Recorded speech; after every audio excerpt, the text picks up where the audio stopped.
We're not really in an obesity crisis, we're in a food crisis. It's going to affect how long you live, how many chronic diseases you get, whether you get allergies, whether your immune system's going to fight off COVID, and your mood, your sleep, and we should absolutely stop talking about calories.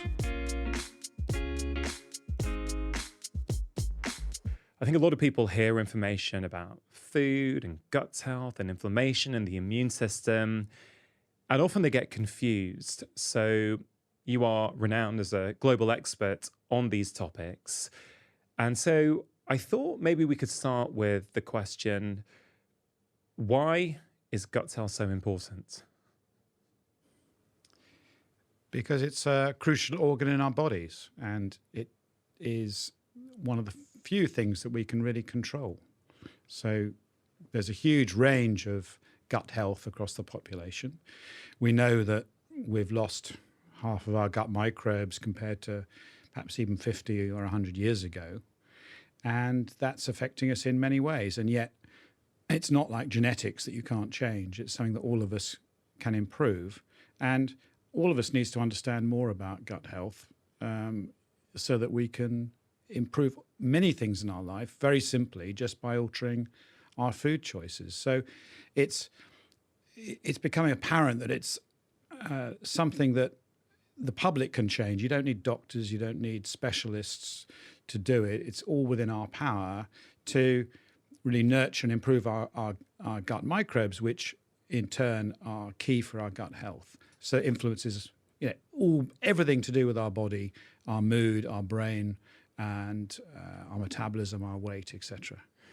Yeah, a lot of people think about gut health and digestion, and they think, yeah, the gut, if I can get my gut functioning better, my gut's going to feel better. But as you say there, it's not just about your gut, is it? It's about many different things in the body. Yeah, it's not. I mean, as you said, I think in the past people have said gut health, oh, that just means, to avoid heartburn or bloating or constipation or whatever it is. And now we know it's nothing like that. Even if you feel perfectly normal, you can have poor gut health, which is going to affect how long you live, how many chronic diseases you get, whether you get allergies, whether your immune system's going to fight off COVID, all kinds of things, your mood the next day, your sleep, all things we hadn't even thought were related. So we have to think much more widely when we talk about gut health.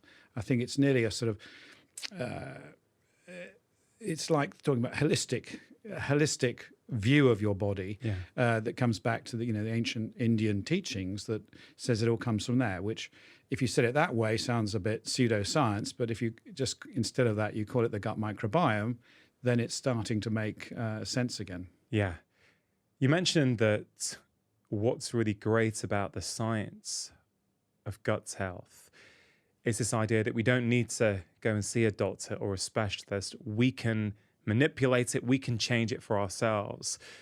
Now, as a fellow medical doctor, that's something I'm incredibly passionate about. How can we disseminate information to people that means they can be, I guess, the architects of their own health rather than need to rely on other people? What have you found since you started spreading that through your books, through your podcast, through all these mediums that you use? What sort of feedback have you had? Well, amazing feedback, really, of people writing me letters, sending me presents, all kinds of messages saying that just reading my book, The Diet Myth or Spoon Fed, and saying it changed their way they thought about food. And actually they taught the rest of their family, and suddenly they're feeling healthier, they're feeling better. And there's nothing quite like that as a doctor, to feel that you've made not just a change to someone for a few weeks, but actually change something probably for the rest of their life. And that's incredibly empowering for me to know that just by writing some books and talking on podcasts, you can actually change people's attitudes long term. And so that really is a major motivating factor for me, rather than the hundreds of papers I've written that only a few academics read. I think getting these messages out and doing doctors out of a job is really what it spurs me on, and probably you too. Yeah, for sure. And Tim, I've been really thinking long and hard over the past few years. What does it mean to be a medical doctor? For me, at least, in 2022. because when I was at medical school, I always imagined it would be, I would make impacts by seeing people and helping them change their lives and, one-on-one, do some tests, make some changes. And of course, that has incredible value. But I've realized more and more, if we do our jobs right through spreading this information through the media, through podcasts and books, I kind of feel we're still doing our job as a doctor, just in a very different way.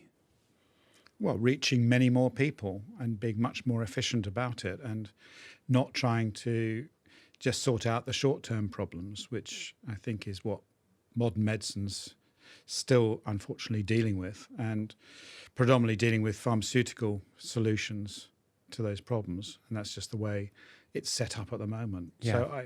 But I think we are seeing more and more. What I am thinking is optimistic is doctors like you and many others who are suddenly having a voice and speaking well, because it was very hard to find any doctors 10 years ago that would be prepared to do this without feeling they were going to be ridiculed or told off by their peers, or would simply not have the right language to appeal to the general public. So I think we're certainly, it was a bit more advanced in the US, I think, Yeah. but certainly in the UK, we've been very behind, with doctors really scared to talk out and say what they think. Yeah. In terms of practical things, we mentioned that improving our gut health can improve all kinds of things in the body. And you mentioned food as a powerful driver. It's a powerful tool to use for our gut health. What are some of the things that people should think about bringing into their diets to improve their gut health? Well, the first thing I think is to realize that we're not really in an obesity crisis, we're in a food crisis. And that's because we've lost an idea of what good food is. And the first thing to do is to realize, the difference between good and bad food, and forget a lot of what we've been told about calories and fats and sugars, and the fact that you can really tell a product by its calorie count or its percentage fat on a label. And most people don't really realize the difference between ultra-processed foods and whole foods, because they're the same category. A bread is a bread for most people. And so I think the first thing is to just realize that actually virtually all the population don't fully understand what food is. So I think educating more about what food is really important.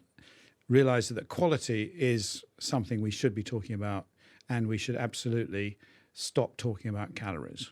So in a way, that's the first mindset shift I would like people to do. And everything we're doing now and doing with the company Zoe is to completely ignore the C word. Well, I want to get to Zoe and personalized nutrition shortly, because I think that is really revolutionizing the way we are all going to think about our diets in the future. You mentioned you want people to forget thinking about calories. Now, to a lot of people, that's a very controversial statement. I happen to agree with you on that, but could you elaborate, why is the idea of focusing on calories or even calorie counting, in your view, potentially problematic? Well, there's several reasons. The first is that if you judge a food or choose a food based on its calories, you're ignoring the quality. And manufacturers of foods use calories to disguise the poor quality of the ingredients, all the other chemicals there, the effect the highly that's highly processed, that's going to have lots of other negative effects on your body. Second is it's the estimates of how many calories are in it are wrong. Even in manufactured processes, they're sort of plus or minus 10%, and in restaurants, they're plus or minus about 200%. So you can't judge what's going in. You also can't work out how many calories you actually burn in a day either.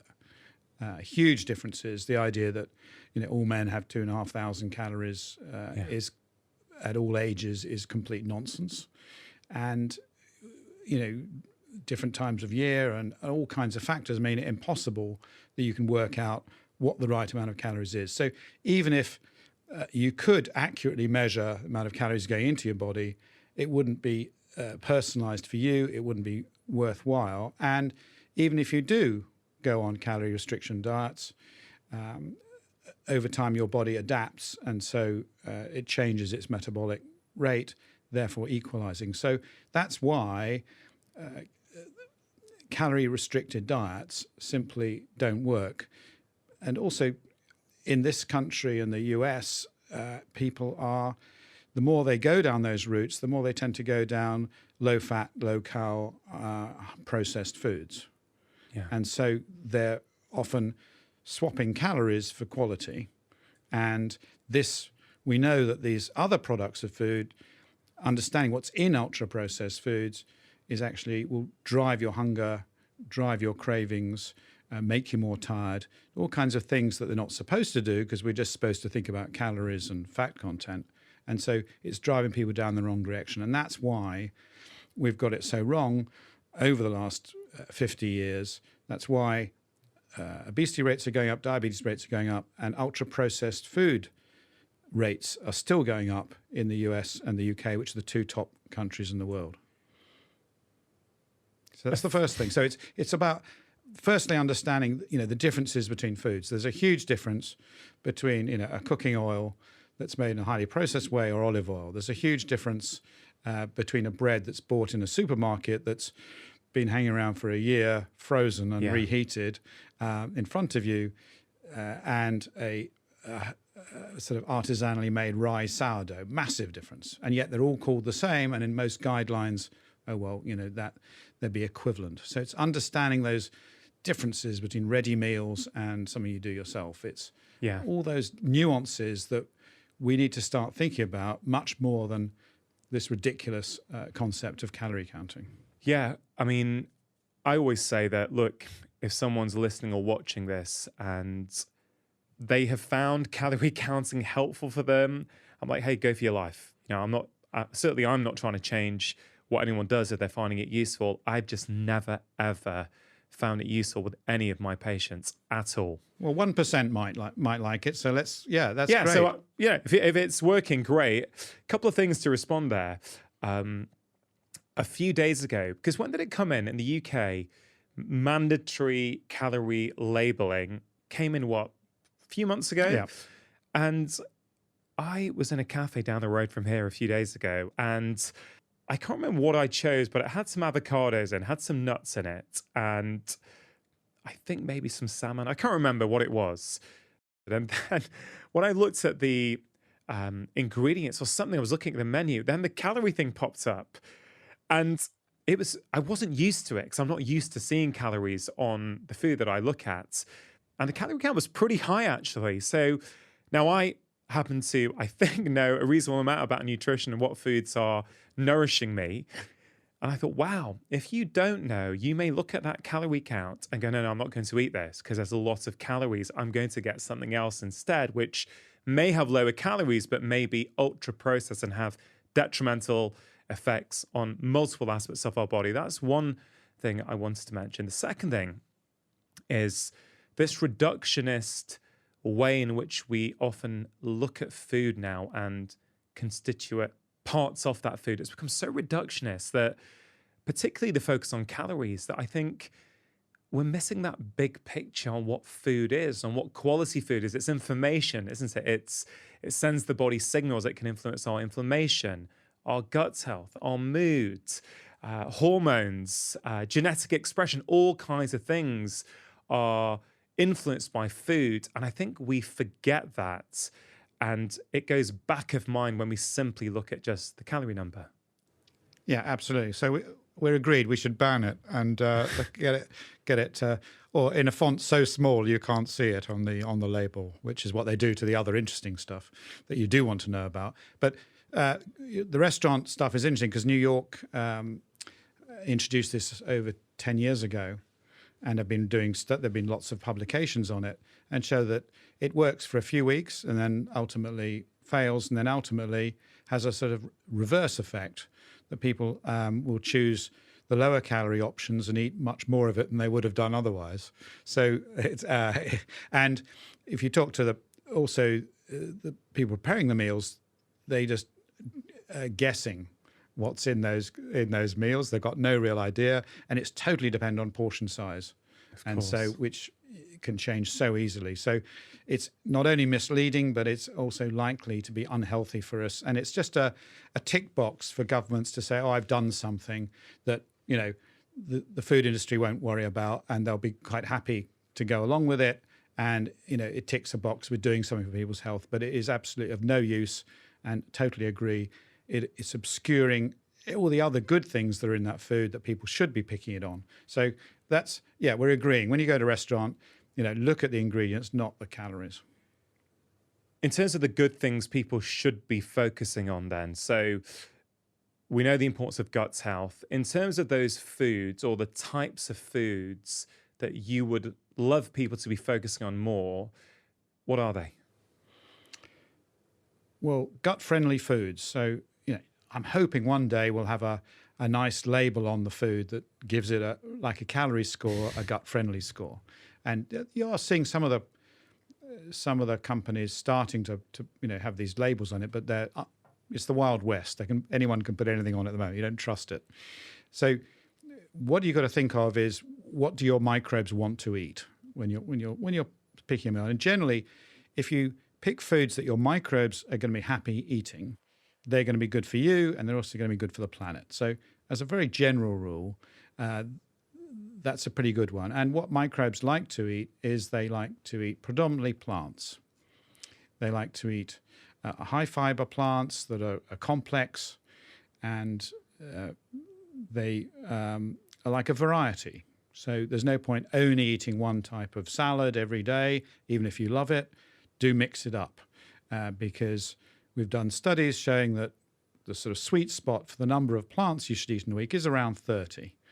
And, you know, that's not a precise number, but you should be aiming for at least 30 plants, different plants a week.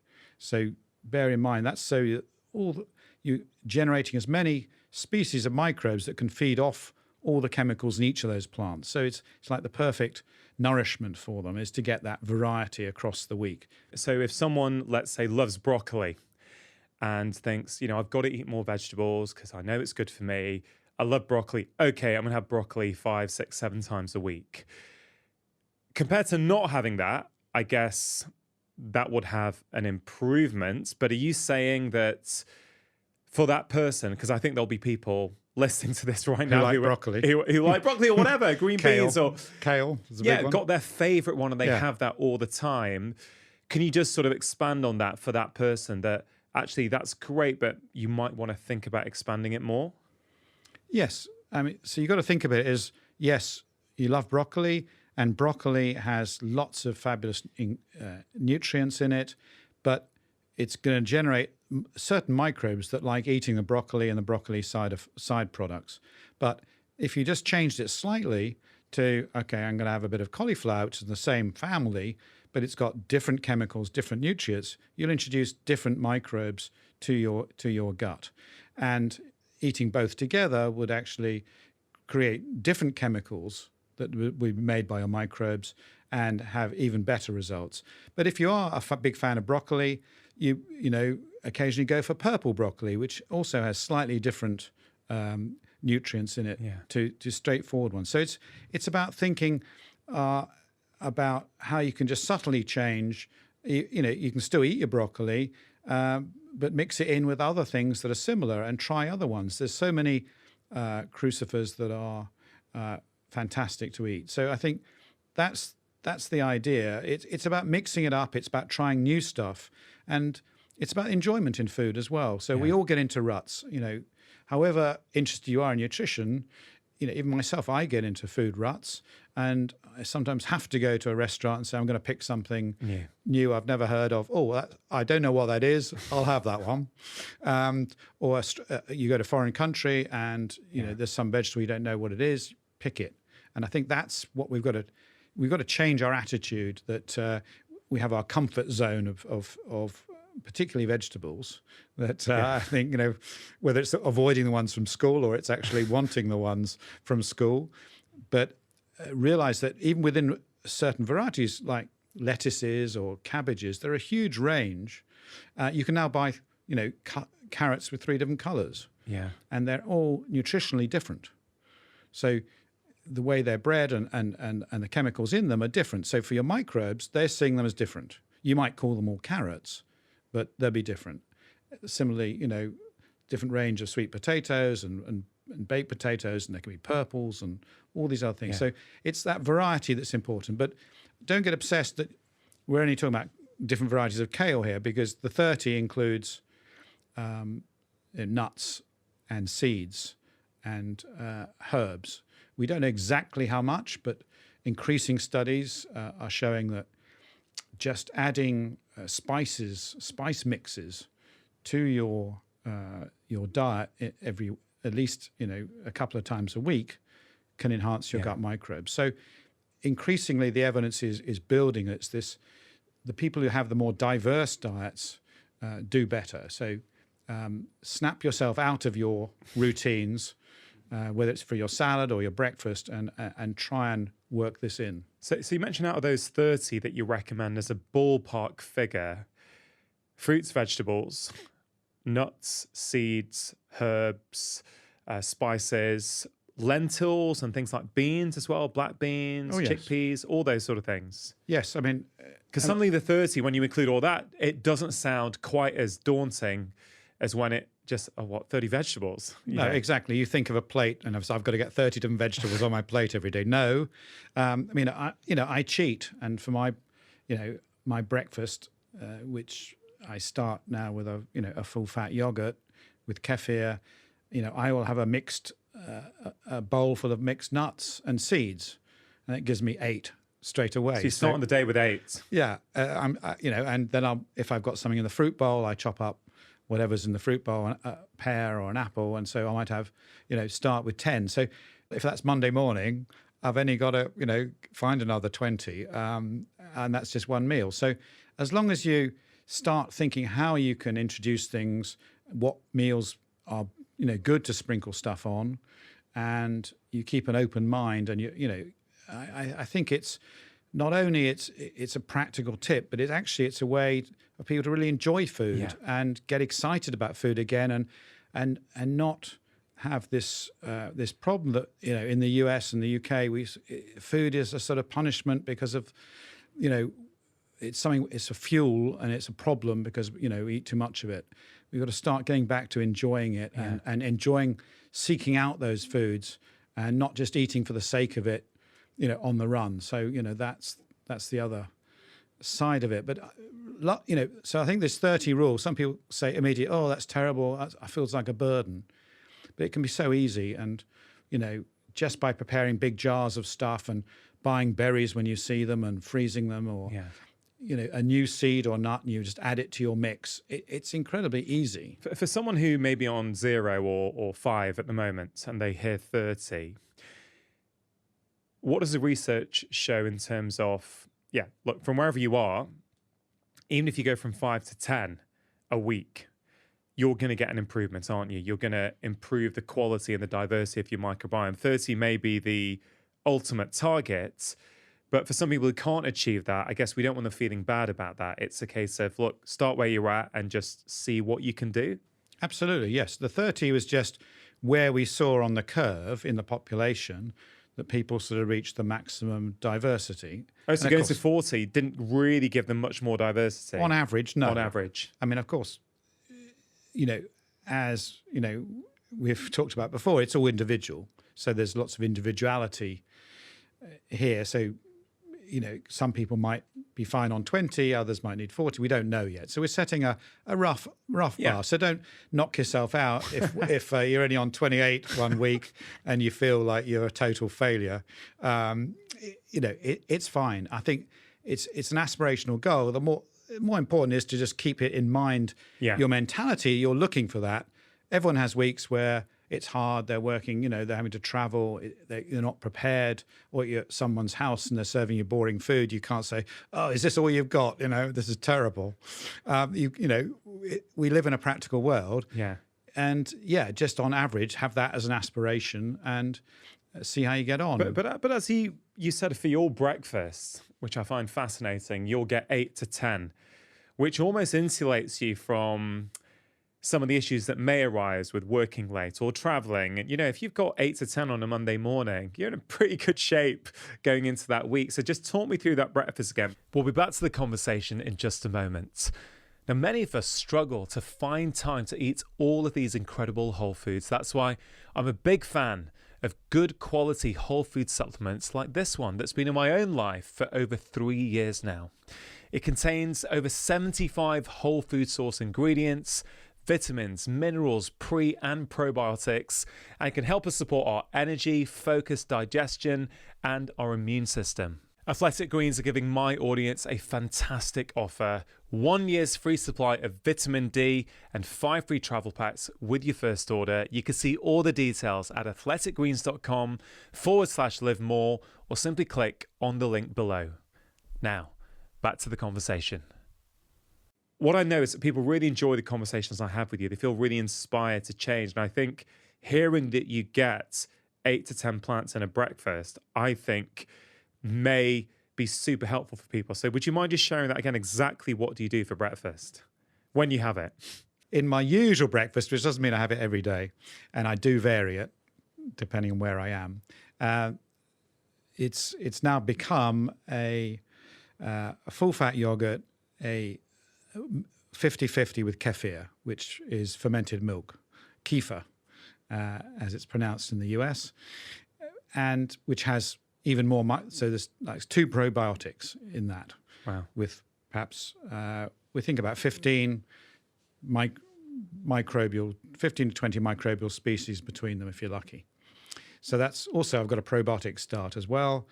And then I will go to my jar where I keep generally dried nuts and seeds, which I sort of collect as I go around supermarkets and other places or markets and trying to find new ones. Wow. And it's almost like a hobby, a pursuit for you to see these things and pop them in this jar. It is, yes. And it varies. Sometimes it gets a bit low and down the bottom, I'm scraping the barrel and it's a bit grainy and things. And other times it's over bulging. But I am aiming to get, because it's quite easy to get the common ones. But the idea is, you can buy easily the, chia seeds and these ones, but you wouldn't want to eat just those. Right. So the idea is to mix them up with common ones. And there's nothing, it's not particularly the ones that are expensive or not. It's just this variety you can put in there. And I add also to that, I got, for example, at the moment, some pomegranate seeds. Yeah. And I just stick those in. Whatever's around, I will use, and whatever's in the fruit bowl, I generally chop up. I used to eat a lot of bananas, but since I did my Zoe test and realized that they are really bad for my blood sugar, I've swapped them around and I chop up pears. Pears and apples are particularly fine for me, and they will often go in. But anything I've got lying around will go in that mix. And I have that with a double espresso, which is also, people should know, a very good source of polyphenols and fiber, and is very good for your gut. And coffee drinkers are healthier and live longer and have less heart disease. So coffee. So it's completely the opposite. That's a great study to refer to if we like coffee, isn't it? Yes. If you don't like coffee, it's a bit tough for you. But are you a coffee drinker? I am, very much so. But most people don't realize that there's more fiber in the average cup of coffee than in a glass of orange juice. And we all know what orange juice does to your blood sugar. So I think it's changing our idea of what's healthy and what's unhealthy. Because just for context, 10 years ago, I was eating a bowl of muesli with some low-fat milk, a cup of tea, and often a bit of a Tropicana orange juice. And that's terrible for me, because this gives me a very large sugar peak, which is my blood sugar goes up from its normal level overnight to over 2 or 3 times what it is into a pre-diabetic range. So I stress my insulin levels, and as it comes down, I get a sugar dip, and that makes me more tired and more hungry several hours later. And increasingly, if I do that every single day, as I did do, it causes stress on the body, increased inflammation, and alters my metabolism. So I will put on weight very gradually and not feel as good as I would do if I wasn't having those peaks. So, and this is only new science and new technologies teaching us that, because based on those macronutrients I was having with my muesli and my tea and my low-fat milk, it was a very low-fat breakfast, which ticked all the boxes in, USDA guidelines or whatever they are. And most GPs would say that's a pretty good breakfast there. You're healthy. You're not having eggs and bacon or whatever. And it turns out for me, it was processed muesli, and you could buy expensive ones, but they're still pretty much ultra processed. There might be if you're lucky, one or two nuts in there, but far outweighed by the negative effects of the sugar. Yeah.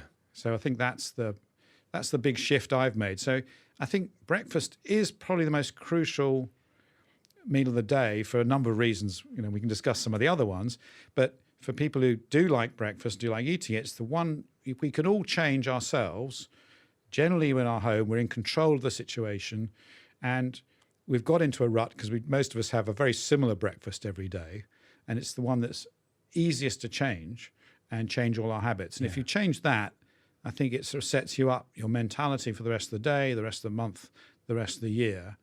You've just got that in your mind, that first thing you wake up, I'm going to get my microbes off to a good start, one way or another. And for me, it works. And I know the difference when I'm staying at someone else's house and I'm offered, toast and marmalade. And I was in France, in Paris recently, and I couldn't resist a croissant. And if you didn't like croissants, you got pain au chocolat or a baguette. That was the choice. So, you realize it can be hard, but it's changing what you think is normal, and I think that's really important. What happened in Paris? Because you're very in tune now with your body. You measure blood sugar regularly. You measure your microbiome regularly. You're in tune with how you feel after certain foods.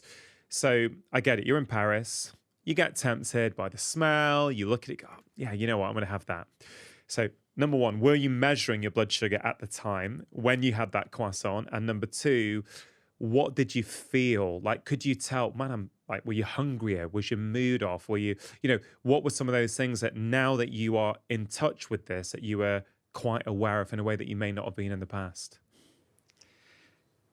So yes, I was tempted, and who can go to Paris and resist a croissant? I get it. And I think we've all got to realize that, there's nothing wrong with that either. There's absolutely no problem with it, and as long as you enjoy it and it's a good one, but if you do feel it's stodgy and you feel it's just been reheated, don't eat it. But if it's a good one, absolutely eat it and enjoy it.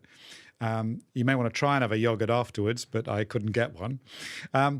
Yes, so I had the croissant, and my sugar went up to 10.5. 10.5. Yeah. Can we just give some guidelines to people who are not familiar with those terms? I know what 10.5 is. What should it be for people, or what should they be looking for, the range? Well, so my resting one is about 5.5. When I wake up in the morning, 5 millimoles, and you'll have to do the calculation in the US milligrams. Well, we can stick to that, 5. Yeah. And so it normally, well, I say normally, we know from the Zoe Predict studies, there's about a 10-fold difference in how people respond to the same croissant. So there's but the average of, if you took 100 people, they would go from maybe 4.5 to about 6.5. Okay, so you get a small increase in your blood sugar when you have something like a croissant or a baguette or a bit of white bread.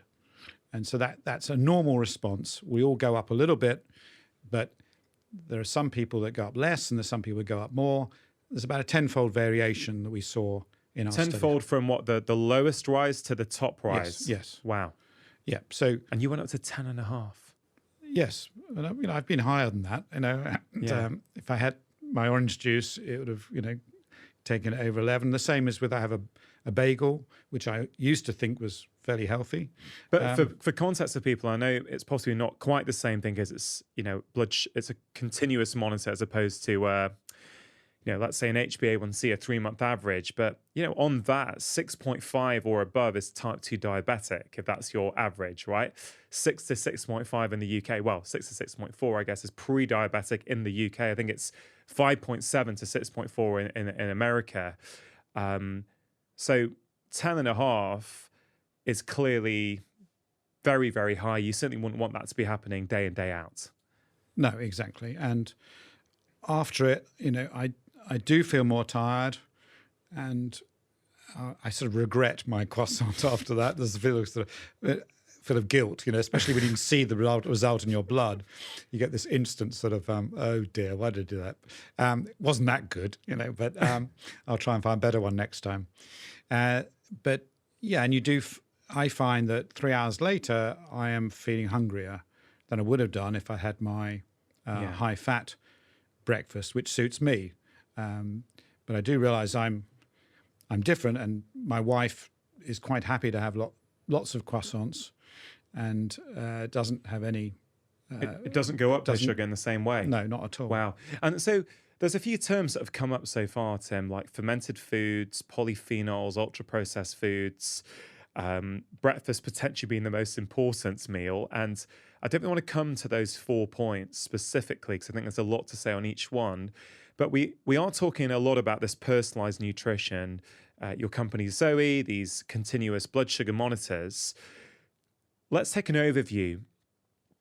We're understanding more and more now with science, with research, that we all respond differently to food. The truth is, I've just seen people thrive on a whole variety of different diets. We know humans have always been opportunistic omnivores, right? Our diets can wildly vary depending on where we live on the planet, geography, climate, all these kind of things.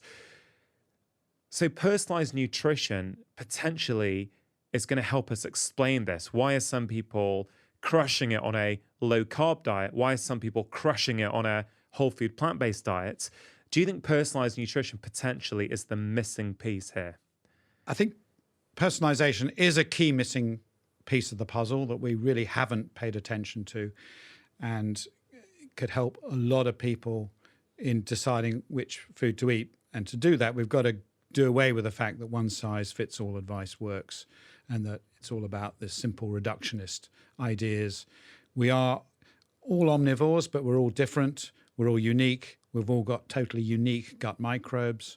And I think we need to both think of foods that are going to help our gut microbes, which are all going to be individual, but also to get to that other half of perfecting our nutrition, it absolutely has to be personalized. Yeah. You mentioned about improving our gut microbes. Have you got evidence at the moment that let's say someone has currently got quite a barren gut microbiome? They've not been nourishing it. Let's say their diet hasn't been good, and there's all kinds of other lifestyle factors like stress and sleep deprivation that can impact the gut, of course, which we can maybe touch on later. Their gut microbiome is not in a good place. So certain foods at the moment may have a certain response. Certain foods may spike their blood sugar. Do we know yet if they then spend a few months working on their gut microbiome, aiming to increase the amount of plant foods, the amount of diversity, and they improve the health of it, it's more robust, it's more diverse, do we think then at that point the same food might generate a different response because their microbiome is different? We believe that's potentially likely, but we haven't been able to prove it. There aren't enough longitudinal studies. So the evidence base is that makes sense, that's what we see cross-sectionally. So if you just take people at one point in time and you compare them to lots of other people at another point in time, we see that there's a correlation, but we don't know its causation. And it's slightly difficult because we know that there's a two-way process. If you're sort of unhealthy and you're giving off inflammation from having too much sugar peaks, it's going to affect your gut microbes in that direction, so make them worse and attract sort of unhealthy microbes. And at the same time, we know that if you can dampen down those unhealthy microbes, you can actually improve things. So certainly in rodents, it works like that. What we don't know is yet in humans, but we're going to have the answers pretty soon as people, for example, doing the Zoe test get retested, and we can see the people that have really changed their gut microbes, can they change their responses? My guess is that it's not going to be quite as easy as that, and it's not going to happen overnight. No. I think it's a very slow process that could take, months and years as you change your physiology. But we do know cross-sectionally that people who've got robust gut microbes do react less to, say, ultra-processed foods. And we've got some data now, again, from about 20,000 of the Zoe participants that snacking is also, you can tolerate snacking better if you've got a good set of gut microbes. So there's a sort of interaction going on cross-sectionally that we're seeing that I'm hopeful we'll see in real life. So I think that's the aspiration. That's what I tell people, is that the idea is to build up this really robust community of microbes, which are, I think, best thought of as like your own personal pharmacy. So you want to have a pharmacy that's well stocked. You don't just want to only have paracetamol and Calpol, that's it, and a Band-Aid. You want to have everything at your disposal, and to do that, you've got to give everything to your pharmacy, have it supplied with everything it needs. So microbes are pumping out these healthy chemicals. And if they do that, your body's in better balance. It can then deal with these stresses. Yeah. And it's not just stress of food, it's stress of everything. It's the stresses of life. It's, dealing with poor sleep. It's dealing with everyday problems as well. Yeah, what I found in practice, Tim, this is without any of this kind of high-tech testing. I remember certain patients who were quite reactive. They felt they were reacting to quite a few different foods in sort of an intolerance. And as I helped them improve various aspects of their health, reduce stress, physical activity, better sleep, yes, and gradual changes to their diet, which no doubt would have improved the health of their gut microbiome over a period of time, sometimes maybe 2 years later, they would report back, and I've experienced this myself actually, that certain foods that I used to find problematic, I no longer find problematic, or those patients no longer would find them problematic. They would no longer in many ways feel that they were intolerant to those foods. Now, I find that fascinating because I don't have any data to prove this, what was going on there, but I suspect that working on these 4 pillars, food, movement, sleep, and relaxation with them, helping them improve the health of their guts, it made them more resilient. It gave them more of a buffer so that a couple of years later, they just have got more, as you say, more resilience. I guess like a garden, isn't it? Where if the garden is well stocked, it's got diverse plants, it's less likely that one species or one foreign species or a weed is going to be able to overtake it all and overgrow it because you've got that resilience. Is that a fair analogy? It is, and I think the thing we've forgotten is that a lot of the way the microbiome works, the chemicals that they produce, is through the immune system. And so most of the things we're talking about is having also a really well-balanced immune system that isn't overreacting, and a lot of people's currently these modern food allergies, etc., are caused by an immune system that's just out of kilter. It's either overreacting or underreacting. Yeah. And I think that's also the key to this, that the chemicals your microbes produce are going to keep all the lining of the gut where most of your immune system is, all those cells in the perfect condition, the right tune, so that they're not going to overdo it. And if you get that system right, then you're in this better balanced state. It's like you're generally fitter. It's like an athlete who can do all kinds of things. But I think it does take time. And I think what your point is that, in the modern world, we're looking for a quick fix.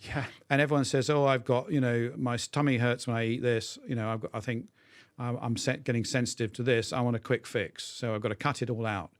And we need to really educate people that it's a journey. It's not like there's a 3-week course and you cut this out of your diet and you're done. It's, we've got such a long way to go back to the guts of our ancestors that didn't have these problems. You can't do that in 6 weeks. This is months, this is years, but it's worth doing, and it's not a hard thing to do, and it can be a pleasurable thing to do. And I think that's it's changing that mindset that everything's got to be fixed quickly, a quick diet, a quick healthy snack bar or whatever, some pills, to saying, okay, this is a journey. I'm going to change my idea about food. And once I do that, I'm going to slowly build up this resistance. Like if you were an athlete training, and you wouldn't expect to be super fit and run a marathon in 4 weeks. So that's the real difference. And I think we're in agreement here, and they all connect with each other. So they all do. And the microbes, we didn't know when we started these studies how important things like sleep would be on your blood sugar responses. And can you speak to that a little bit? Yeah. So this crucial study, the Zoe Predict study, was 1,000 people all eating foods at the same time in precisely the same manner. We've replicated this now thousands of times. And it turns out that if you got poor sleep the night before, you had like a 30% greater sugar spike eating an identical meal. That's incredible. The same food, but the way your body handles it, the potential damage or the inflammatory consequences of that food are completely different depending on your sleep. That's huge, isn't it? So, and also the way you reacted. There was obviously a link. Also, people did a lot of exercise, had lower peaks than those who didn't. So that was another factor. When did you last do your exercise? And what sort of meal you had the night before also influenced the next day. So, and how much gap you had in that time. So things that you wouldn't even have thought about are all coming together, and they all interact a lot through the gut microbes as well. So it's not like they're all independent. They're sort of working together with each other. So we know that shift workers, for example, who get poor sleep, have poorer gut microbes and higher sugar responses. So we've just done a study on what we call social jet lag of people who are big party people at weekends. There might be some people listening who can say that, very good during the week, and then they get go to bed at completely different times, and they change their clocks at weekends, and they have on the Monday morning bigger sugar spikes, and their microbes are also suffering as a consequence. So everything's about getting this balance right between all parts of the body. And because of the technology we've got now in measuring microbes and measuring these sugar responses, we, as you said, we can suddenly start to see it and not just guess it. How tricky does this get as a scientist? Because it's not just looking at that food, is it, and saying, how does that food affect me with my current gut microbiome? Should I eat more of them? Should I eat less of them, depending on my sugar response?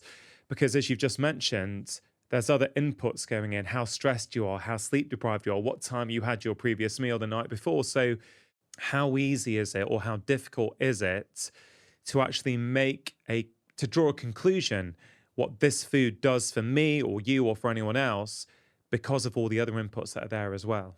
When we do the Zoe scores, for example, once you've done the test, it is a holistic test. Yeah. So we're accounting for your sleep, your exercise, and your meals, and your age, your weight, all these things together. So and we've talked about sugar peaks, but we haven't talked about the fat peaks, which is the other part of the test, is that we're looking at how fast the fat is dispersed from your body, which we know in some people is very slow. So if you've still got lots of fat molecules hanging around in your blood at 6 hours after a fatty meal, that irritates the blood vessels, causes inflammation, and is going to cause the same sort of metabolic problems. So it's combining all those things together gives you a holistic score about which foods are better or which are worse for you, and so you can make those choices. And at the same time, we do give people lifestyle advice. If you're sleeping terribly, you're doing shift work, and you're only getting 4 hours sleep a night, it's going to be really hard to, whatever you're eating, to be healthy. So I think increasingly the advice on exercise and food and sleep and stress are all related. Yeah. So absolutely, and that, I know that's your core teaching. Well, I've always found, for me personally, Tim, I've always found that I can't limit it to one thing. It's everything. It's like I've always been drawn to looking at the whole picture and an individual. And, I've always been like this, but even doing, the Doctor in the House series on BBC One in 2015 and 2017, where I'd spend 4 to 6 weeks with different families with a whole variety of different health outcomes, I got so much time with them. I got to see everything, how, the way a husband and wife would talk to each other in the evening before, how that would impact their health. And, like I would see how they were eating. Are people eating together in a relaxed way, or people, eating in separate parts of the house whilst also scrolling Instagram and Facebook? I guess one of the reasons that show was such a good fit for me is because I literally would see, oh man, I'm missing a big picture here in just 10 minutes or even 20 minutes with the patient. It's all of these factors play a role. And I think the science now on lifestyle, but even on the gut microbiome, is showing that actually, all these factors actually play into the health of our guts. Yeah, no. And it's realizing that all these things have a role, and that many of them, or most of them, you can change. Yeah. We all go periods of time when it's tough. You've got young kids, or you've got some work things. Some things you can't work on at that particular time, but you can generally work on some of them all the time. And I think that's also the approach to food. And we talked about people who can't get their 30 plants every single week. Don't worry about it. There's other things you can do, and it's changing the idea. So if I can't do that, I'll do something else, or I'll, it's not all lost if you didn't do it that week. And I think that's the big problem. You mentioned Zoe a few times, right? So this personalized test, let's go through. What is it? And I know, Tim, there'll be many people listening thinking, can I do it? Can I have access to it? So if you could just walk us all through what you're measuring, and then also who is it available to, and how can anyone listening to the show or watching it on YouTube, how are they going to be able to access this, or when might they be able to in the future? So Zoe is the Greek word for life, and it's a company that myself and two entrepreneurs founded 5 years ago, really to develop personalized nutrition and based on science. So we did the science projects first, which are these Predict studies, which we published in Nature Medicine and in many other journals. So we decided to do this, actually do the science first before launching the product, rather than the other way around, which is often the case. And it's a kit that you basically reproduce what we did in the science projects at home. So you sign up, you go online on joinzoe.com in the US or the UK, and you get sent a kit which contains 3 main elements to it. It contains a continuous glucose monitor. It contains a skin prick test for your blood fat, which you do 6 hours after a fatty meal. And it contains a gut microbiome test where we use high-density sequencing, metagenome sequencing, not the single gene one, to measure your gut microbes. And at the same time in that pack, you've got some standardized meals in the form of muffins, which everyone has taken the same muffins at the same day. So you've now got, I think it's 25,000 people's results to compare with. You download the app, which allows you to log food. You log your energy levels. You log your hunger levels for those 2 weeks. And you can do a number of little experiments yourself in a standardized way, logging your results as you go. So that first 2 weeks is just to get your baseline results compared to everyone else. And then a couple of weeks after that, you get your results, which are as we discussed, a holistic score, but mainly focusing on the 3 components: your blood sugar response, your fat response, and your microbiome. And so all the foods that you can think of or scan in a supermarket or restaurant or at home are given a score from 0 to 100. And you're then given the chance to sign up for a program for between 1 and 12 months that gives you access to an online nutritionist who goes through your scores and then works out meal plans for you to maximize all those three components. Yeah. And that's the basic idea with it's combining foods, and you can still have a food you don't like if you combine it with something that that isn't good for you with something that is good for you, so your score can match up. So the idea is to very much personalize your meals, at the same time making it fun, make it interesting, and never once talking about calories, and trying to change the way people think about eating as well, and trying to reduce maybe unnecessary snacking, trying to make your meals fun and substantive, and as you said, giving yourself time to eat and prepare, and actually enjoying the food and trying new ones. That's the whole idea. So, you get this app and this amazing list of different foods and things you can eat, some of you never thought of trying, but that's the whole idea, is we make it fun and exciting, and you've got an online nutritionist, which is proving extremely popular. And we're doing a randomized controlled trial to see exactly how it works in a scientific way. But of the few hundred people that we've looked at in a sub-study, most are losing 8 to 9 pounds in weight, and over 85% report less hunger, and importantly more energy. We didn't expect that, but energy is as an afterthought. We thought we'd record it in the app, and it turns out it's highly correlated to keeping your sugar peaks down and your fat peaks down. I think energy is a big one. It's in some ways the currency of life, isn't it? We all know what it feels like when we've got low energy. We don't want to do anything. Our food choices are affected. We don't want to cook something fresh. We take the quick and easy option. Energy is everything, I think. And I would argue that if there's one thing we want to improve, certainly in my experience, more than anything else, it's energy, because all our decision making, all our behaviors, I find, are so much better when we've got energy. But as you know, so many people are struggling with that.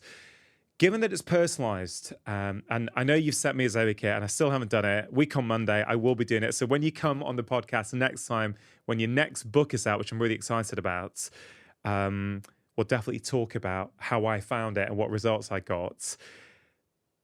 Given that it's personalized, are there some general trends that are applicable to people who haven't done it yet, who are like, okay, I get it's personalized, but is there anything I can learn from what you have learned so far? Yeah, I think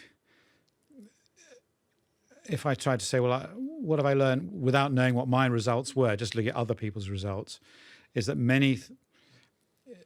there's a proportion of people that are really sensitive to carbohydrates, and there's a proportion that aren't. And it's hard to tell.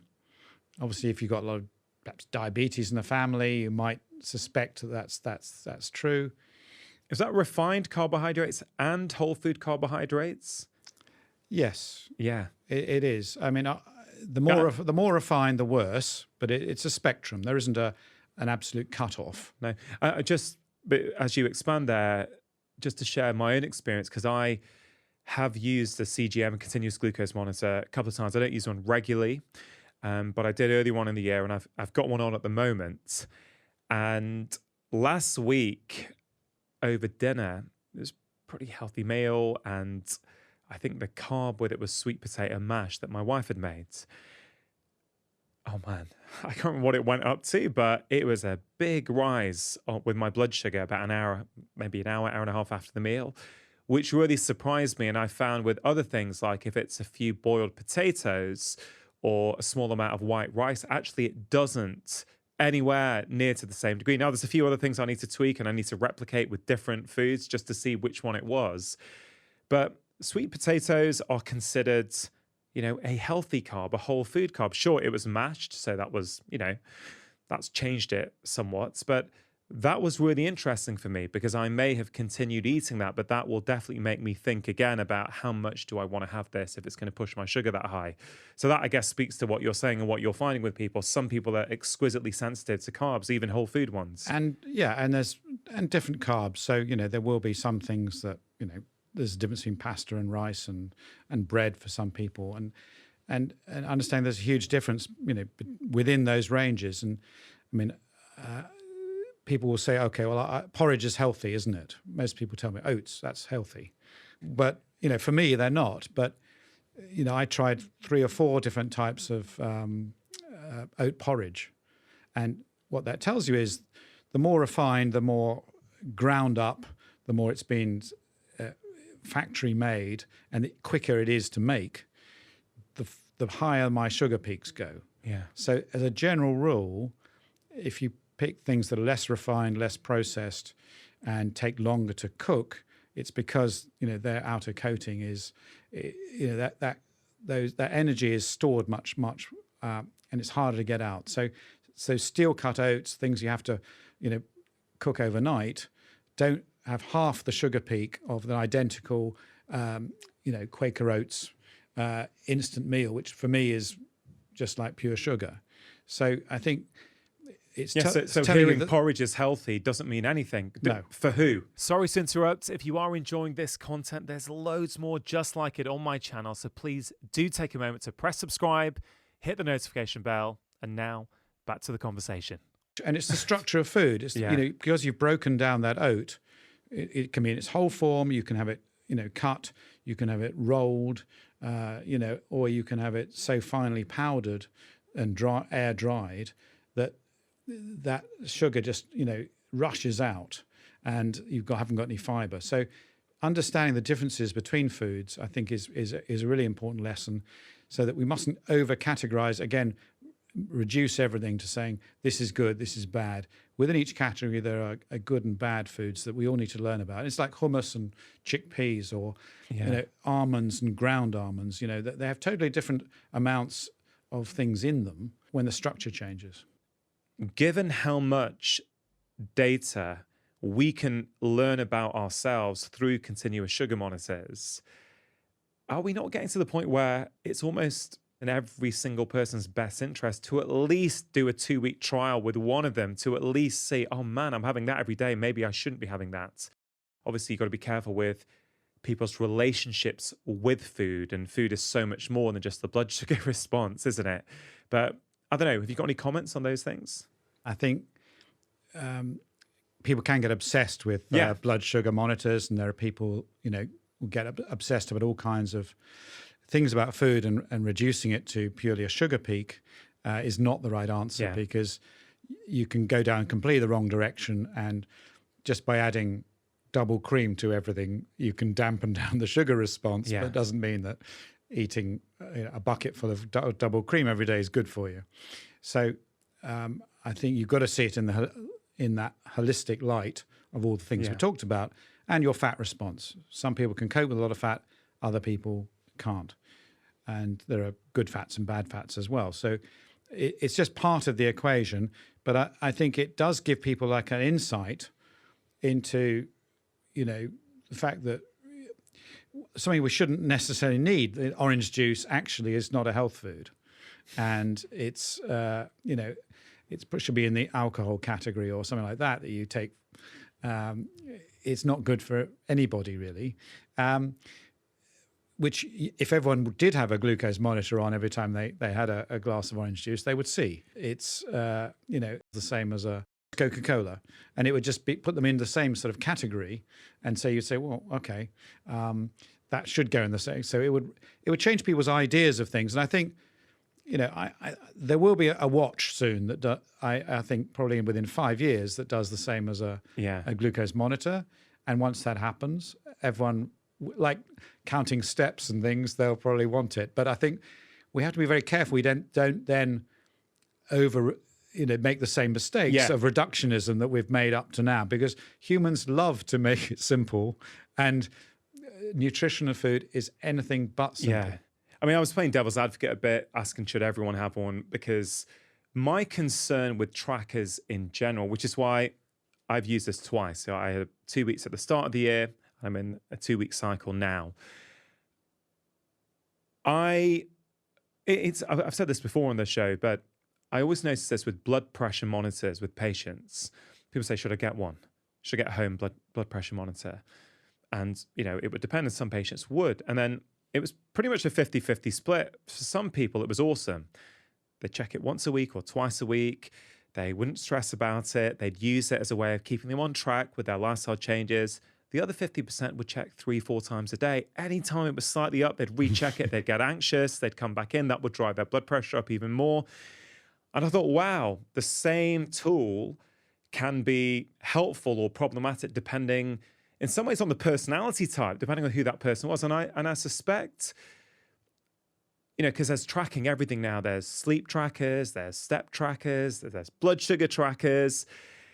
And I think we've just got to be careful, as you say. I think a blood sugar tracker for 2 weeks for anyone is you bring stuff that you don't know about that's hidden inside you. You bring it into the light. Like if you suddenly see your glass of orange juice that you think, because of all the packaging, it's got vitamin C and all the things the packet says is helpful for you, and you see yourself going to 10 or 11 on, way over the diabetic range, you might think twice about having that, several times a week. And if all that does for you is help you realize, or maybe someone who has porridge every day and they realize, wait a minute, porridge is spiking my blood sugar massively. It's going to, do this for 5 years. I'm going to end up type 2 diabetic. Yeah. Then that has value because they can then use that and they don't have to check it all year. They can move on. Or maybe they do it, I don't know, maybe it's the sort of thing in the future they'll do once a year or once every 6 months. They go, oh, this is what's happening at the moment. Okay, I'm going to make some changes. I'm not going to look. I'm going to work on my gut microbiome. And then 6 months later, I'm going to put it back on again just to see. I think that's how I'm going to be using this. Just because I think I could also potentially, because of my personality type, I think I could run the risk of getting obsessed, which is why I'm very cautious about trackers. Yeah, no, I totally agree. And I don't see this is a permanent feature on the human body. No. I think it'd be a real mistake. We'd be creating super neuroses, and you can artificially, you can cheat it, can't you? You can cheat the system, yeah. and again, forget the point of it, which is getting quality food into your gut microbes. So I think doing it once in a programmed way, it's not actually that easy to do it yourself. And I think, oh, that's interesting. We've found, I've done several times. I've told people, for radio programs, do it and we'll discuss it. If unless you've got clear guidance on what to do, what to look at, what the peaks are, when to measure it, you get the wrong impression about things. Yeah, and, which can be even more problematic. Yeah, you measure the wrong time after eating your bread. You miss the peak. You don't know what's going on. You can't compare it to anyone else. You get the wrong impression. So I think in a standardized way, doing it, but I wouldn't do it more than once a year, I don't think. Yeah. And I've found that even though I've used maybe 20 times or so, I'm not obsessional about these things, and I do often forget I've got it on. I sort of know how I'm going to respond to things now. Yeah. And so you have that early lesson, which is really good, gives you a real sort of jolt about, gosh, I was wrong about food. I was wrong about my breakfast. I'm going to educate myself more. That's what I think we should be aiming for, which comes back to this, the idea we were, what is good food? How do we tell? And for people without a glucose monitor, 1 in 4 people do feel energy levels, and I think what they feel them going down. Down, yes, but some people don't. And you mean when their blood sugar spikes and crashes? Some people get a low energy, but others don't at that time. Well, or they're not particularly observant enough to notice it unless they're being prompted. And so I think this is perhaps one thing we should be promoting is that, if you're doing self-experiments and you haven't got the money to pay for these things, which are still not in everyone's reach, how to listen to your body more to say, well, am I hungry? What's my energy level like? And just sort of make a note or, keep a diary of things is the other way to do this. And there are a certain portion of people who can judge pretty well what foods are. But the nice thing about our study was people were blind to it. Yeah. They didn't know their results.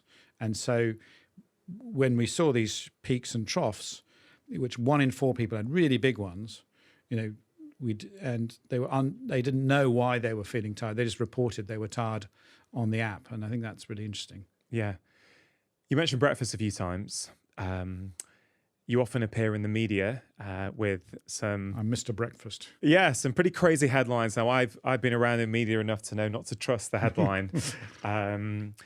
But skipping breakfast potentially being good for us is something that's often attributed to you. Now, can you expand? What is your view on breakfast?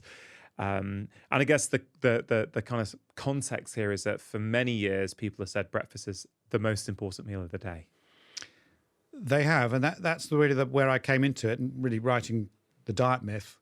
My idea was to look at the data and challenge some of these myths, which I thought it was a long-standing one. And strangely, it's still there. If you go to the NHS 8 healthy eating tips, it's still there, despite all the evidence saying that there is no evidence that skipping breakfast is bad for you. So that's the first. Well, countless studies now show it is not bad for you. It doesn't cause metabolic problems. It doesn't cause diabetes or you to gain weight, or even it doesn't cause kids to perform badly at school, which was the other worry that was planted by the food companies in people's minds. Some studies have shown that it actually can induce some weight loss. Now, that's not totally consistent, but it is certainly going in that direction. When you combine all the studies together, that's what you show. But increasingly, the idea that this might be true is supported by science showing that it may not be the breakfast itself, but just the gap you're leaving overnight. And this whole question of not just what we eat, but how we eat is becoming more and more important. And everyone's heard about intermittent fasting, but the new thing that all the nutritional scientists are talking about is restricted time eating, which I'm sure you've talked about many times. But the finding about skipping breakfast was in a way a pointer to that actually we've been missing this whole idea that the idea of we should be eating little and often throughout the day has actually been the wrong advice, and that we should be compressing our meal times. Perhaps doesn't matter whether it's 2 or 3 meals, but they should be in a shorter time frame. And so the sweet point seems to be somewhere between, in about 10 hours of eating and 14 hours of not eating. And that might be the reason that skipping breakfast for most people, not everybody, and again, I think there's quite a bit of individuality here. There are some people who generally feel hungry when they wake up and feel tired if they don't have some breakfast.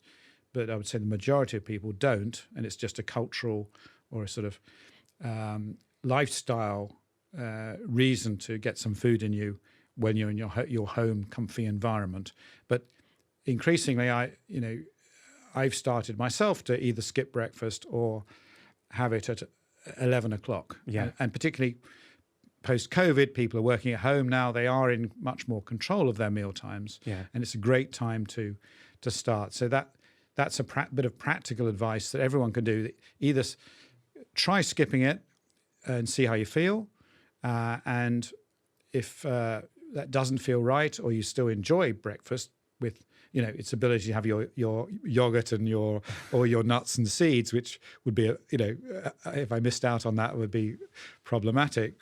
Have it later, and have it as or either as a brunch or just a couple of hours before you have your other meal. I think it's super helpful. And as you say, the problem with these cultural fixed ideas are that often people are not paying attention. They're not feeling hungry, but they think, I should have breakfast because I keep hearing that, and the scientists say it's important to have it. And the problem is it's very hard to say breakfast good or bad because it depends. Number one, what do you mean by breakfast, right? What time is it? Is it at 6 a.m.? Is it at 11 a.m.? It also depends on the rest of your life? Do you enjoy a big meal with your family at 9 p.m., right? Maybe people are working late and actually that's the way that they connect at that point or whatever. In which case, at 7 a.m. you may not be hungry. Whereas if you eat, like I try and eat with my kids at, when I can, around work, about 5, half 5. Like I genuinely feel at my best when I'm doing something like, I'd say an 8 a.m. till 6 p.m. or a 9 a.m. till 6 p.m. eating window, even sometimes a 10 till 6, like an 8-hour eating window, I feel great. I don't feel hungry before, I don't feel hungry afterwards. I sleep like a baby. And it works for me, my job and my lifestyle. At this point in time. At this point in time, exactly. So therefore, these studies, and I say with all this public health advice, I'd encourage people to, think a little bit, take a bit of agency over themselves, use what you're saying or what I'm saying or what they hear, but also try and filter it and apply it in the context of your own life. I think that's important, isn't it? Yeah, and it's very different. If you've got young kids, you're going to have a different time scale than if you're, grandparents and you've got, the time is in you're retired and you've got, you can plan everything yourself. So because there's a social aspect to food, of course. Yeah, and we mustn't forget that. Really important that people don't obsess about. Yeah, I do worry that, and certainly looking at some of the Zoe customers in the US, it's about 30% are already on restricted time eating when they're coming into the program. So it's huge in the US compared to the UK. But some people might get so obsessed about their eating times that they forget the healthy aspect of the food they have to eat and the enjoyment and the social aspect. Yeah. And I think, again, for people who are a bit, obsessional on it, you have to make it not so extreme. And I think that's the danger of people trying to outdo each other and say, I can only need to eat in 4-hour window and I'm fine. And it's just not, you wouldn't get people in Italy or Spain or France who enjoy the long meals and the socializing doing that. And they're the ones who live longest and, are healthier. So we have to remember that. Some of those countries, of course, are having later breakfasts, aren't they? Or they're sort of technically skipping the breakfast that we might have in the UK, certainly at that time. Yeah, well, I work in Spain a lot and, you usually don't finish eating till 10 p.m., sometimes 11, but you rarely see anybody having breakfast before 11. If they do or they don't bother, it's just a coffee. Yeah. So I think there's different cultural ways to it. And we've just assumed that everyone has the same habits in different countries, but there's a north-south divide in times of people eating in Europe, but in the south it's not like they're at 7 a.m. eating breakfast. Yeah. And I think the ones who tend to eat earlier tend to have more earlier breakfast, but I think it's very personal, and it is. But most people I speak to, when you say, well, the first thing you wake up, and you've had a cup of tea or coffee, most people just don't feel really hungry. It's not like that's the first thing on your mind if you had a choice of things to do. Yeah. Just to finish off this conversation, Tim, we've mentioned polyphenols and fermented foods. We didn't go into that much detail on either one. Could we just briefly go through what are polyphenols, why should people think about getting more of them in, how can they do that, and then potentially the same for fermented foods as well? So polyphenols used to be called antioxidants, and they are a group of well over 1,000 different chemicals that are in plants, in all plants to different levels. And they're defense chemicals that plants use to defend themselves against sun or predators. And they are often, when you eat them, have a slightly bitter taste, can cause astringency, just like if you have a really old red wine, it gives you that taste on the tongue. That's because the skin of the grape has a lot of these polyphenols in it. And they are in brightly colored foods, they're in slightly bitter foods, and they're in complex foods. And so they're in things like coffee, dark chocolate, red wine, extra virgin olive oil, nuts, seeds, berries particularly. So these are all health foods. And these polyphenols we now know are useful for us because they feed our microbes, and those microbes then convert them into other healthy chemicals. We can't really use them ourselves. So it's quite interesting. They really are like specific fish food that we're eating, that provides us then, these chemicals then get back into our bloodstream and dampen down inflammation and keep us healthy. So that's really important. And there's big differences between foods, like the choice of a cooking oil between, a highly refined vegetable oil and an extra virgin olive oil is massive. Can you see that in Zoe as well? Well, it's reflected in the scores. Yeah. So we would give a different score to vegetable oil than we would for extra virgin olive oil, both depending on the quality of the fats, but also its effect on your gut microbes. So all of the scores do reflect polyphenols and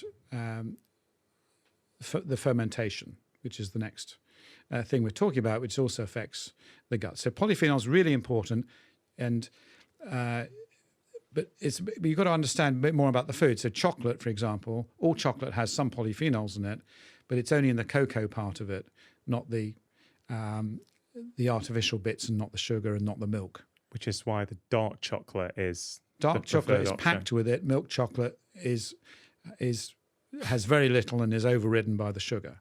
So again, it's all about the quality and looking at the labels and seeing what's on the food. Yeah. And difference between picking a really brightly coloured lettuce or an iceberg lettuce is massive in terms of the difference of the polyphenol. So the colour of the leaves and the way the lettuce is gives you a different indication of how many polyphenols. So what are we looking for when we're picking our lettuce?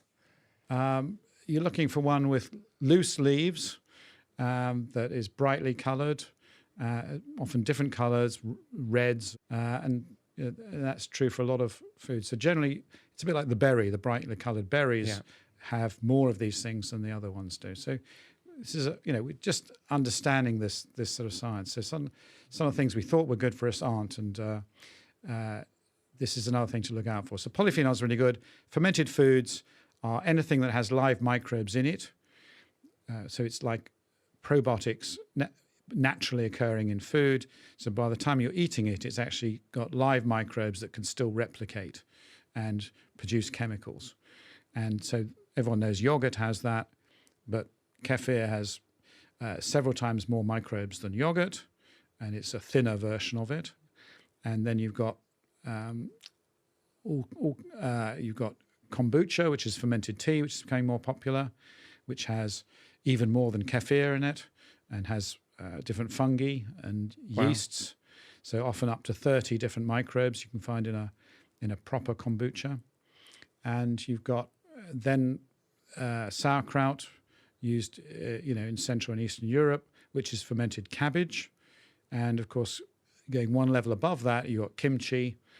One level above that in terms of the number of microbes? Number of microbes and diversity, because you've also got, as well as cabbage, you've got garlic, you've got chilies, you've got onions and other peppers and things. So the more complex it is, often the greater the richness of the. And that's super helpful, because sauerkraut is known to be for people who are, who read about gut health, they know that sauerkraut is one of those fermented foods that's really helpful. But this idea that you can upgrade to kimchi because it's not just cabbage, it's like going back to the very start of this conversation, the diversity, it's got more plant foods in it. Therefore, it's going to, feed more and more microbes. That's super helpful, I think. Yeah, and then you move on to if you like Japanese food, of course, anything with miso in it is really important, because miso is fermented soy, and so there's plenty of fermented soy dishes that you can get as well,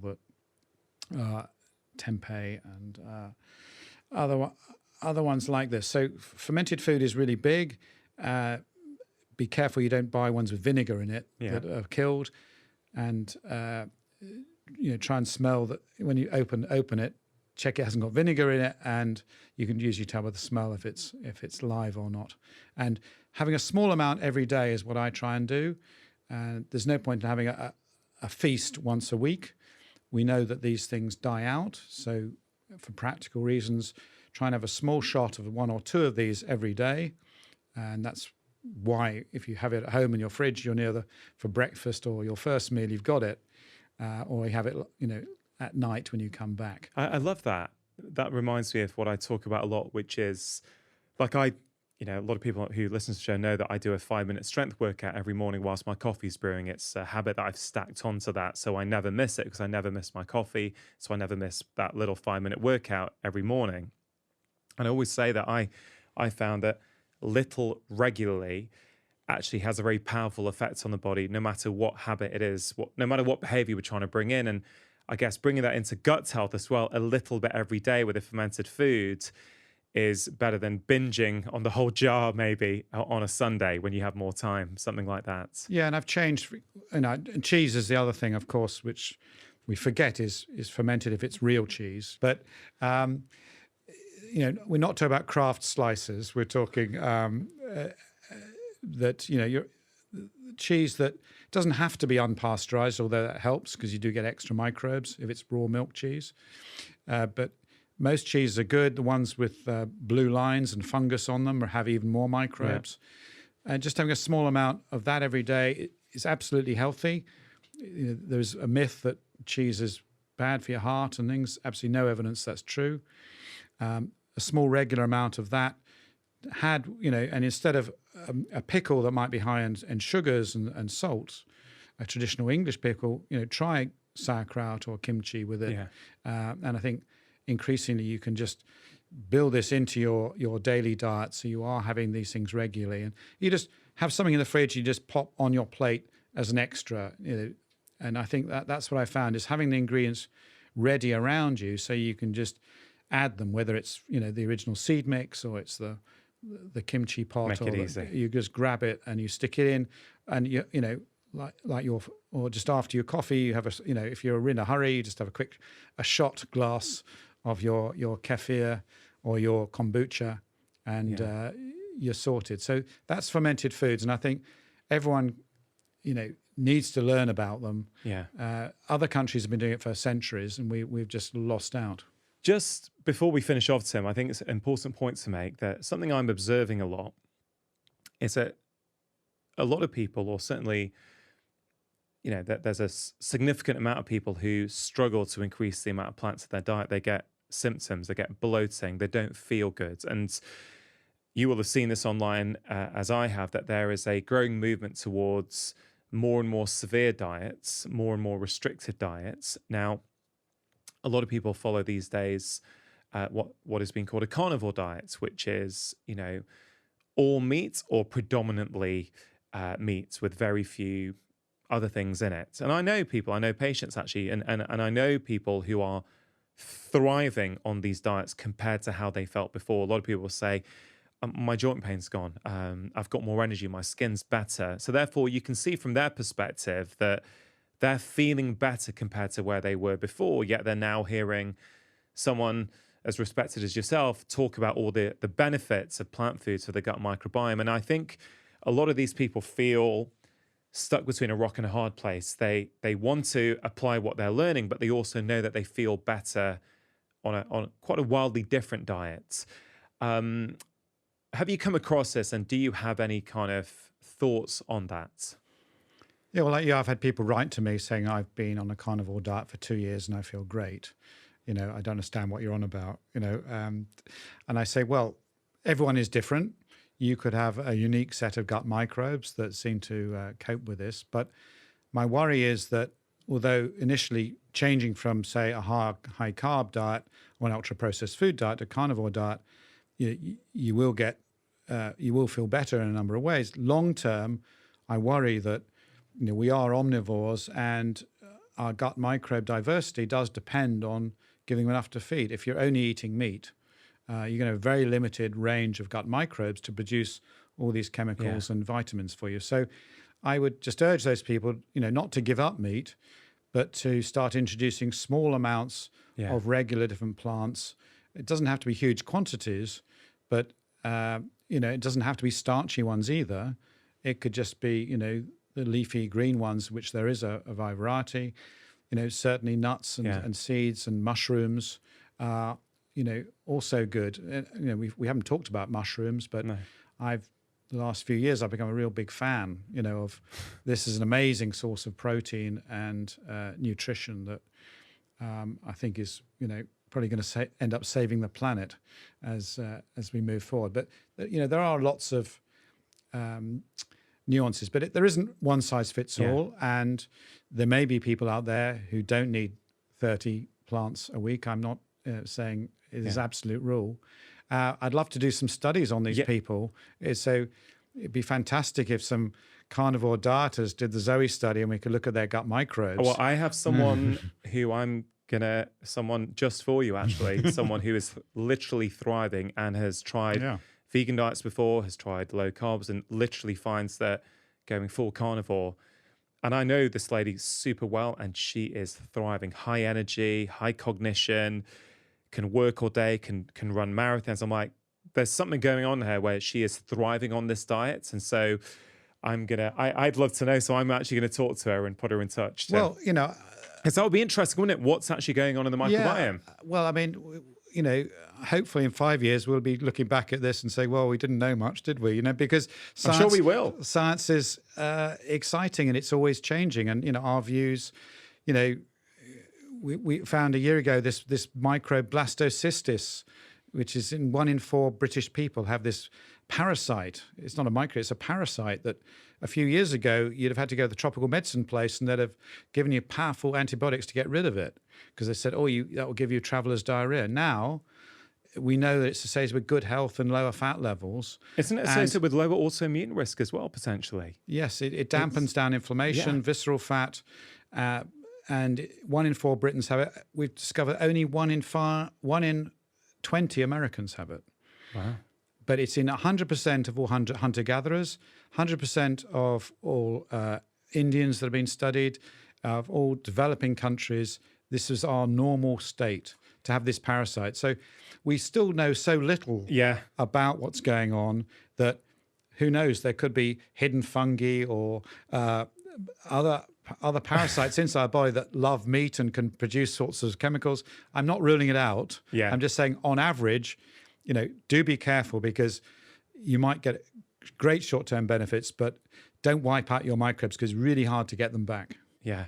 So that's super fascinating that it's in 100% of hunter-gatherers. That is so interesting. But it looks like it's tracking with the amount of ultra-processed food we eat. As in the more we eat, the less we get? Yes.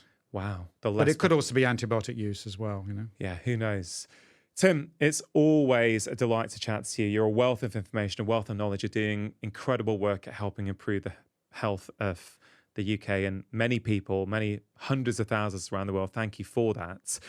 Just to finish off, podcast is called Feel Better, Live More. When we feel better in ourselves, we get more out of our lives. You've covered a lot today, but if we were just going to simplify it right down at the end of this conversation, what are some things that people can think about bringing into their lives to improve the way that they feel? Hopefully, they will think about food in a completely different way. Think about food as the quality of the food, both for taste, enjoyment, and for your gut microbes. They'll go for a diversity of foods that they can eat. Plants, particularly, getting those 30 plants a week, picking ones high in polyphenols, getting a regular shot of some fermented food in your diet, and reducing as much as possible ultra-processed foods, and thinking about experimenting with the way they eat, the timings of their meals, skipping breakfast, maybe trying some mild restricted time eating, just to see how you cope with it, and getting some personalized nutrition testing done, which you can get done in the US or the UK to really find out much more about yourself and about how you can start this journey to find the best foods that suit your own body. Tim, thank you very much. I look forward to part 4 in a few months when the new book's out. But thanks for joining us today. I really appreciate it. Pleasure. If that conversation resonated with you, here is another incredibly powerful one. Skipping meals is not only good for you, but will make you live longer. The problem is we've built a world that's very comfortable. We did not evolve in these conditions. We are meant to be typically cold and hungry.